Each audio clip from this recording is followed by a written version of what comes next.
জান্নাতের সুঘ্রাণ তার কবর থেকে আর আসমান সপ্তম আসমান পর্যন্ত পৌঁছায় যাচ্ছে। ওই কবরের কিনারায় ডাক দিয়ে বলে, আসসালাতু ওয়াসসালামু আলাইকা ইয়া রাসূলুল্লাহ।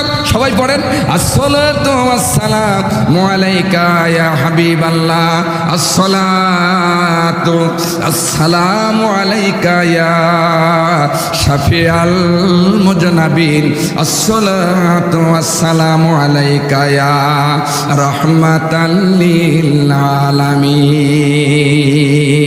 ওগো নবীজি, তোমার ওই প্রেম সাগরে সাঁতার দিয়েছি, বলো না ওগো নবীজি, তোমার ওই প্রেম সাগরে সাঁতার দিয়েছি। আল্লাহর নামের রশি ধরে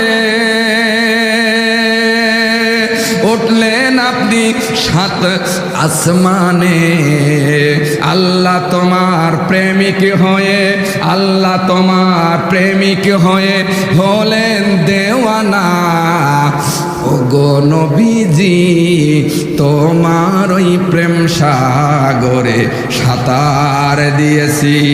লিল্লাহে তাকবীর, নারায়ে রিসালাত। সম্মানিত আমার ভাইরা, জিবরাইল ডাক দিলেন, ইয়া রাসূলুল্লাহ, আপনি উঠে যান, কিয়ামতের ময়দান কায়েম হয়ে গেছে। এই কথা শোনার সাথে সাথে হযরতে বিশ্বনবী, নূরের নবী, কবর দেশে ক্রন্দন শুরু হয়ে গেল। আমার নবী যখন পৃথিবীতে আসলেন, ছোট্ট মানুষ, কথা বলতে পারেন না, কথা বলতে পারেন না। আমাদের ছোট ছোট বাচ্চারা যখন পৃথিবীতে আসে, আসার পরে তাদের কথা বলতে পারে না, তাদের মুখে থাকে একটা কান্নার আওয়াজ, ঠিক কিনা? আমার রসুলেরও কান্নার আওয়াজ ছিল।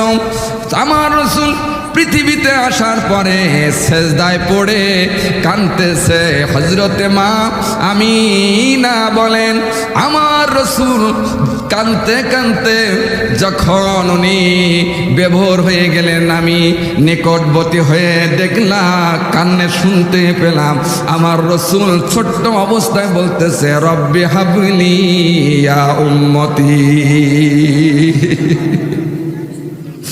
রব্বি হাবলি ইয়া উম্মতি।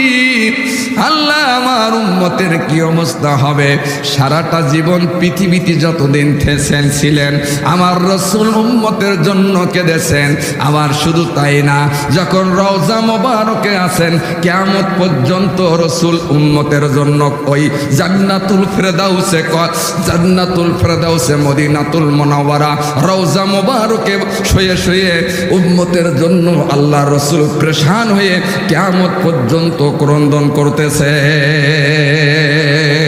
সম্মানিত আমার প্রাণ প্রিয় ভাইরা, তাহলে আসেন আল্লাহর হাবিব জনাবে মুহাম্মদুর রাসূলুল্লাহ সাল্লাল্লাহু আলাইহি সাল্লাম কবরে কান্না শুরু হয়ে গেল।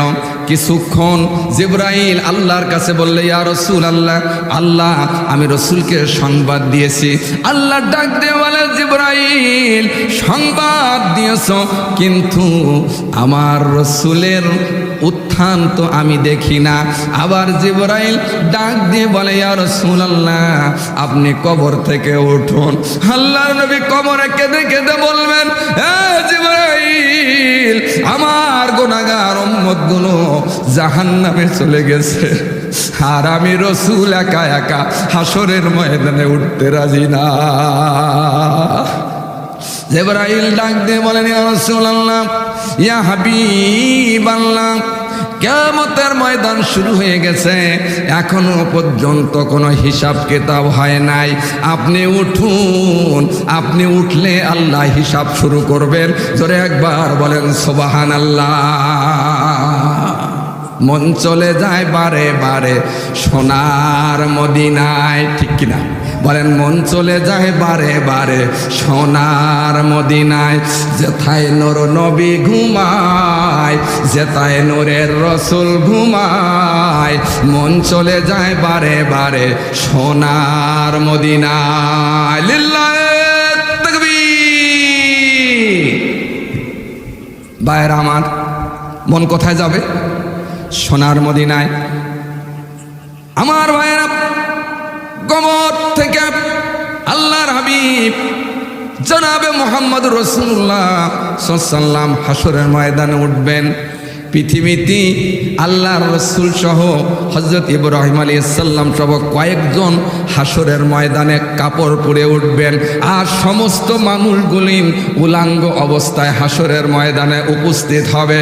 আমার রাসূলের এখনো পর্যন্ত আহলে সুন্নাত ওয়াল জামাতের অভিমত হলো, আমার রাসূলকে যেভাবে 1500 বছর আগে কবরে রাখা হয়েছে, যে কাপন অবস্থায় একটি কাফনেরও কাপড়ও নষ্ট হয় নাই। একটু হাত উঠাই বলুন আল্লাহু আকবার। এখনো কাফনের কাপড় নষ্ট হয় নাই। ওই কাফনের কাপড় নিয়ে আল্লাহর হাবিব যখন হাসরের ময়দানে উঠবেন, সমস্ত গায়ে কাদা মাটি মাখা, আল্লাহ ডাক দিয়ে বলে, হাবিব রে, কোন কারণে আপনার গায়ে কাদা? আমি তো আপনার জান্নাতুল ফেরদাউসের ভিতরে রেখেছি, আপনার গায়ে কেন কাদা? বলেন, আল্লাহ যখন জিবরাইল আমাকে বলেছে হাসরের ময়দান কায়েম হয়ে গেছে, আমি ওই হাসরের ভয়ে, ওই হাসরের মাঠের চিন্তায়, আমার উম্মতের চিন্তায় আমি মুহাম্মদ সাল্লাল্লাহু আলাইহি ওয়াসাল্লাম ক্রন্দন করতে শুরু করলাম। আমার ক্রন্দন করতে করতে আমার চোখের পানিতে আমার কবর কাদা মুক্ত হয়ে গেছে। প্রাণ প্রিয় আমার ভাইয়েরা, আল্লাহ ডাক দিয়ে বলবেন, হাবিব রে, বসুন। আমার ডান দিকে, বাম দিকে থাকবেন ইব্রাহিম আলাইহিস সালাম, জাতির পিতাকে হযরতে মিল্লাতা ইব্রাহিম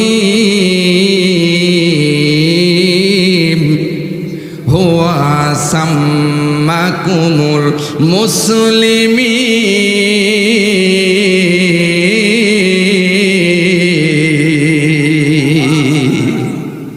জাতির পিতাকে ইব্রাহিম আলাইহিস সালাম দুই পাশে থাকবেন। আল্লাহ রাব্বুল আলামিন মানুষদেরকে বিচার করবেন। সেদিন সূর্য মাথার উপরে 1 বিঘে থাকবে, মতান্তরে আধা মাইল উপরে থাকবে। মাথার উপরে 1 বিঘে অথবা আধা মাইল, এত তাপ হবে, সমস্ত মানুষের মাথাগুলি গলে গলে নাক মুখ দিয়ে পড়তে থাকবে। জিহ্বাটা নাসিকা, জিহ্বাটা নাভিস্থল পর্যন্ত চলে আসবে। আর গোটা হাসরের ময়দানে মানুষ সেদিন চিৎকার দিতে থাকবে, পানি পানি পানি। আমার আল্লাহ ডাক দিয়ে বলবেন, কোথায় আমার সেই রোজাদারেরা? আমার ভালোবেসে যারা রোজা রেখেছিল তারা কোথায়? আল্লাহ তাদের একত্রিত করবেন আর জান্নাতের শরাব তাদের পান করাবেন। ওই কিয়ামতের ময়দানে 1 দিন 2 দিন না থাকবে না, খমসিনা আলফাসানা মিম্মা তাউদ্দুন, 50,000 বছর কিয়ামতের ময়দানে মানুষ থাকবে।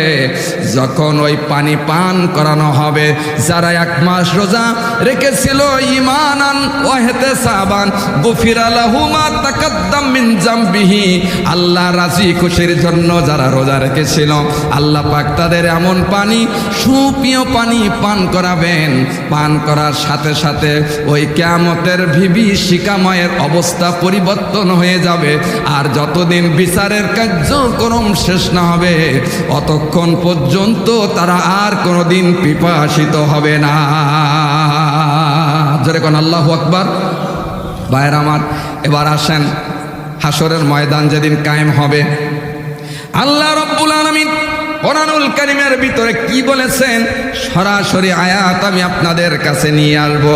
সকলে পড়েন, ইয়াউমা ইয়াকুমুর রূহু ওয়াল মালাইকাতু সাফফান লা ইয়াতাকাল্লামুনা ইল্লা মান আদিনা লাহুর রহমানু ওয়া ক্বালা সাওয়াবা যালিকাল ইয়াউমুল হক ফামান শাআত্তাখাযা ইলা রাব্বিহি মাআবা। একটু হাত উঠাই বলুন আল্লাহু আকবার।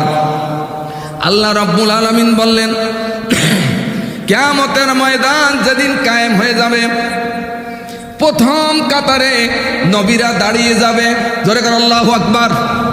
দ্বিতীয় কাতারে সাহাবা কেরাম দাঁড়িয়ে যাবে, তৃতীয় কাতারে আল্লাহর ওলিরা দাঁড়িয়ে যাবে। কারণ আল্লাহর সঙ্গে প্রেমের জ্বালা আছে আল্লাহর ওলিদের। প্রেমের জ্বালা প্রেমিক বোঝে, আরো বোঝে প্রেমিকা। আল্লাহর প্রেমের এত জ্বালা আরো বোঝে আউলিয়ায়। প্রেম যদি করো তোমরা, করো তোমার মাওলারে। মাওলার প্রেমের এত সুধা পাইবা মোরা জান্নাতে। ঠিক বাবা, বন্ধুরা আমার, আল্লাহর ওলিরা দাঁড়াবে, তারপরে মুমিনেরা দাঁড়াবে, তারপরে মুনাফিক কাফেররা পিছনে সকলেই দাঁড়িয়ে থাকবে। হাসরের ময়দানে আল্লাহ রাব্বুল আলামিন হাজার হাজার কোটি কোটি মানুষ উপস্থিত করবেন। কারোর ঘাড়ের উপরে একটি ছাগল থাকবে, কারোর ঘাড়ের উপরে একটি গরু থাকবে, কারোর ঘাড়ের উপরে অনেক জমিন চাপাই দেওয়া হবে, কারোর ঘাড়ের ভিতরে অনেক সেতুগুলি চাপাই দেওয়া হবে, রাস্তাগুলি চাপাই দেওয়া হবে। আর ফেরেশতারা লাঠি দিয়ে লোহা আঙ্গুরের আঙ্গুর দিয়ে পিটাতে থাকবে আর সামনের দিকে নিয়ে যাবে, তারা হাঁটতে পারবে না। আমার ভাইয়েরা, যারা জাকাতের টাকা আত্মসাৎ করেছিল, জাকাতের আত্মসাৎকারী সেই অবস্থায় উঠবে। আমার ভাইয়েরা, যারা কালভেট, ব্রিজ এগুলি যারা আত্মসাৎ করেছিল, সরকারের টাকা অপচয় করে আত্মসাৎ করেছিল, এগুলো তারা নিয়ে হাজির হয়ে যাবে। আমার ভাইয়েরা, এমন করে দলে দলে মানুষগুলি দাঁড়িয়ে যাবে। ইয়াউমা ইয়াকুমুর রূহু ওয়াল মালাইকাতু সাফফান লা ইয়াতাকাল্লামুন।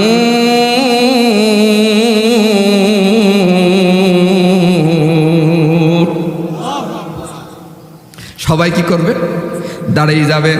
সেখানে কোনো মিছিল নাই, কোনো গ্যামজাম নাই, কিছু নাই। আল্লাহর অনুমতি ছাড়া একটা কথা বলতে কেউ পারবে না। সেদিন সমস্ত ক্ষমতার মালিক থাকবেন মহান আল্লাহ রাব্বুল আলামিন। ক্ষমতার মালিককে এক হাত উঠাই বলুন, ক্ষমতার মালিককে। আল্লাহর ক্ষমতা থাকবেন, আল্লাহ জাল্লালুর ক্ষমতা থাকবেন। সব মানুষ আল্লাহর দরবারে এতিমের মতো দাঁড়িয়ে থাকবে। ঠিক? সম্মানিত আমার ভাইয়েরা, সবাই এতিমের মতো দাঁড়িয়ে থাকবে। যেমন আপনারা কোর্টে গেছেন, পাশে বসা আছে, কোর্টে থাকেন, অপরাধ হোক নাই অপরাধী হোক, সব যখন জজ সাহেবের সামনে উপস্থিত হয়ে যায়, সাথে সাথে মাথাটা নিচু করে দাঁড়িয়ে যায়। অপরাধ হলেও দাঁড়ায়, না হলো কি দাঁড়ায়। বলা যায় না যে আমার বিচার তিনি কি করবে তা ঠিক নাই। এই আদালতে যেমন বিচার, আখিরাতের আদালতেও তেমন বিচার। ঠিক? সম্মানিত আমার প্রাণ প্রিয় ভাইয়েরা আমার, বিচারের দিনে মানুষগুলি প্রশান হয়ে যাবে। হযরতে বেলাল বললেন, ইয়া রাসূলুল্লাহ, ইয়া হাবিবাল্লাহ, মানুষ পেরেশান হয়ে যাবে। ওই হাসরের ময়দানে আমি আপনাকে কোথায় গেলে পাবো? আল্লাহর নবী বললেন, বেলাল শোনো, 4 জায়গায় আমাকে তুমি পাবে। মিজানের কিনারায় তুমি আমারে পাবে, ফুলসারাতের কিনারায় আমারে পাবে, জাহান্নামের গেটে আমারে পাবে, জান্নাতের গেটে আমারে পাবে। যতক্ষণ পর্যন্ত আমার উম্মতেরা জান্নাতে যাবে না যাবে, ততক্ষণ পর্যন্ত আমি রাসূল পেরেশান থাকব। একটু আল্লাহু আকবার। আল্লাহর হাবিব বলেন, দুনিয়ার মানুষ শোনো, একজন না দুইজন না, জাহান্নামী প্রাপ্তদের ভিতর থেকে এমন অসংখ্য মানুষ আমি জান্নাতে নিয়ে যাব সুপারিশ করে। ওতিতু শাফা মানজাল্লাযী ইয়াশফাউ ইনদাহু ইল্লা বিইযনিহি। আল্লাহ যাকে সুপারিশের ক্ষমতা দিবেন, তে মাত্র ক্ষমতা পাবে। জোরে কোন সুবহানাল্লাহ। ওয়াকালা নবী সাল্লাল্লাহু আলাইহি ওয়াসাল্লাম, ইয়াশফাউ ইয়াউমাল কিয়ামাতি সালাসা সুম্মাল আম্বিয়া শুহাদা সুম্মাল উলামা। জোরে একবার বলেন সুবহানাল্লাহ। কিয়ামতের ময়দানে বিভীষিকাময় সময়ে যখন কোনো বন্ধু তার কোনো কাজে লাগবে না, পিতা তার কোনো কাজে লাগবে না, মা তার কোনো কাজে লাগবে না, আল্লাহ রাব্বুল আলামিন বললেন ফাইদা জাআতিস সাখা